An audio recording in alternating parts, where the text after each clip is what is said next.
అపోస్తలుడైన పౌలు హెబ్రీయులకు రాసిన పత్రిక 11వ అధ్యాయము. విశ్వాసమనున్నది నిరీక్షింపబడు వాటి యొక్క నిజస్వరూపమును, అదృశ్యమైనవి ఉన్నవనుటకు రుజువునై ఉన్నది. దానిని బట్టియే పెద్దలు సాక్ష్యము పొందిరి. ప్రపంచములు దేవుని వాక్యము వలన నిర్మాణమైనవనియు, అందును బట్టి దృశ్యమైనది కనబడెడు పదార్థములచే నిర్మింపబడలేదనియు విశ్వాసము చేత గ్రహించుకొనుచున్నాము. విశ్వాసమును బట్టి హేబేలు కయీను కంటే శ్రేష్టమైన బలి దేవునికి అర్పించెను.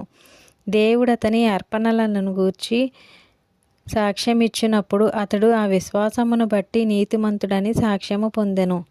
అతడు మృతి నొందియు ఆ విశ్వాసము ద్వారా మాటలాడుచున్నాడు. విశ్వాసమును బట్టి హానోకు మరణము చూడకుండునట్లు కొనిపోబడెను.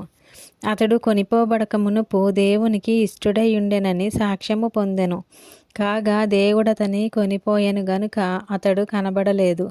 విశ్వాసము లేకుండా దేవునికి ఇష్టుడై ఉండుట అసాధ్యము. దేవుని యొద్దకు వచ్చువాడు ఆయన ఉన్నాడనియు, తన్ను వెదకువారికి ఫలము దయచేయువాడనియు నమ్మవలెను గదా. విశ్వాసమును బట్టి నోవాహు అది వరకు చూడని సంగతులను గూర్చి దేవుని చేత హెచ్చరింపబడి భయభక్తులు గలవాడై తన ఇంటి వారి రక్షణ కొరకు ఒక ఓడను సిద్ధము చేసెను. అందువలన అతడు లోకము మీద నేరస్థాపన చేసి విశ్వాసమును బట్టి కలుగు నీతికి వారసుడాయెను. అబ్రహాము పిలువబడినప్పుడు విశ్వాసమును బట్టి ఆ పిలుపునకు లోబడి తాను స్వాస్థ్యముగా పొందనయ్యున్న ప్రదేశమునకు బయలు వెళ్ళెను. మరియు ఎక్కడికి వెళ్ళవలెనో అది ఎరుగక బయలు వెళ్ళెను. విశ్వాసమును బట్టి అతడును అతనితో ఆ వాగ్దానమునకు సమాన వారసులైన ఇస్సాకు, యాకోబు అనువారును గుడారములలో నివసించుచు అన్యుల దేశములో ఉన్నట్టుగా వాగ్దత్త దేశములో పరవాసులైరి. ఏలయనగా దేవుడు దేనికి శిల్పియు నిర్మాణకుడై ఉన్నాడో పునాదులు గల ఆ పట్టణము కొరకు అబ్రహాము ఎదురుచూచుచుండెను. విశ్వాసమును బట్టి సారాయు వాగ్దానము చేసిన వాడు నమ్మదగిన వాడని ఎంచుకొనెను గనుక తాను వయసు గతించినదైనను గర్భము ధరించుటకు శక్తి పొందెను.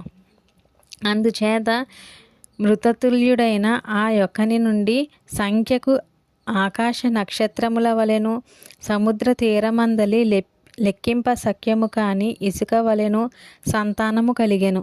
వీరందరూ ఆ వాగ్దానముల ఫలము అనుభవింపకపోయినను దూరము నుండి చూచి వందనము చేసి తాము భూమి మీద పరదేశులమును యాత్రికులమునై ఉన్నామని ఒప్పుకొని విశ్వాసము గలవారై మృతి నొందిరి.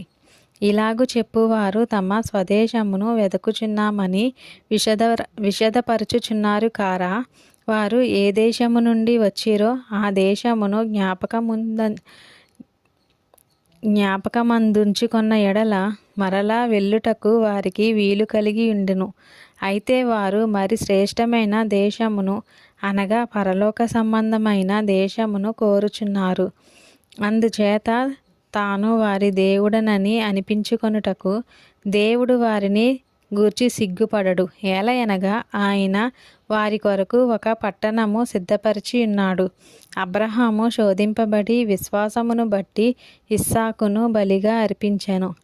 ఎవడు ఆ వాగ్దానములు సంతోషముతో అంగీకరించెనో ఇస్సాకు వలనైనది నీ సంతానమనబడును అని ఎవనితో చెప్పబడెనో ఆ అబ్రహాము మృతులను సహితము లేపుటకు దేవుడు శక్తిమంతుడని ఎంచినవాడై తన ఏక కుమారుని అర్పించి ఉపమాన రూపముగా అతనిని మృతులలో నుండి మరలా పొందెను. విశ్వాసమును బట్టి ఇస్సాకు జరగబోవు సంగతుల విషయమై యాకోబును ఏశావును ఆశీర్వదించెను. విశ్వాసమును బట్టి యాకోబు అవసాన కాలమందు యోసేపు కుమారులలో ఒక్కొక్కని ఆశీర్వదించి తన చేతికర్ర మొదలు మీద ఆనుకొని దేవునికి నమస్కారము చేసెను. యోసేపు తనకు అవసాన కాలము సమీపించినప్పుడు విశ్వాసమును బట్టి ఇశ్రాయేలు కుమారుల నిర్గమనమును గూర్చి ప్రశంసించి తన శల్యములను గూర్చి వారికి ఆజ్ఞాపించెను. మోషే పుట్టినప్పుడు అతని తల్లిదండ్రులు ఆ శిశువు సుందరుడై ఉండుట చూచి విశ్వాసమును బట్టి రాజాజ్ఞకు భయపడక 3 మాసములు అతని దాచిపెట్టిరి. మోషే పెద్దవాడైనప్పుడు విశ్వాసమును బట్టి ఐగుప్తు ధనము కంటే క్రీస్తు విషయమైన నింద గొప్ప భాగ్యమని ఎంచుకొని అల్పకాలము పాపభోగము అనుభవించుట కంటే దేవుని ప్రజలతో శ్రమ అనుభవించుట మేలని యోచించి ఫరో కుమార్తె యొక్క కుమారుడని అనిపించుకొనుటకు ఒప్పుకొనలేదు. ఏలయనగా అతడు ప్రతిఫలముగా కలుగబోవు బహుమానమందు దృష్టి ఉంచెను. విశ్వాసమును బట్టి అతడు అదృశ్యుడైన వానిని చూచుచున్నట్టు స్థిరబుద్ధి గలవాడే రాజాగ్రహమునకు భయపడక ఐగుప్తుని విడిచిపోయెను. తొలిచూలు పిల్లలను నాశనము చేయువాడు ఇశ్రాయేలీయులను ముట్టకుండు నిమిత్తము అతడు విశ్వాసమును బట్టి పస్కాను రక్తప్రోక్షణ ఆచారమును ఆచరించెను. విశ్వాసమును బట్టి వారు పొడినేల మీద నడిచినట్లు ఎర్ర సముద్రములో బడి నడిచిపోయిరి. ఐగుప్తీయులు అలాగు చేయజూచి మునిగిపోయిరి. విశ్వాసమును బట్టి 7 దినముల వరకు ప్రదక్షిణము చేయబడిన తరువాత ఎరికో గోడలు కూలెను. విశ్వాసమును బట్టి రాహాబును వేశ్య వేగుల వారిని సమాధానముగా చేర్చుకొనినందున అవిధేయులతో పాటు నశింపకపోయెను. ఇకను ఏమి చెప్పుదును? గిద్యోను, బారాకు, సంసోను, యెఫ్తా, దావీదు, సమూయేలను వారిని గూర్చియు ప్రవక్తలను గూర్చియు వివరించుటకు సమయము చాలదు.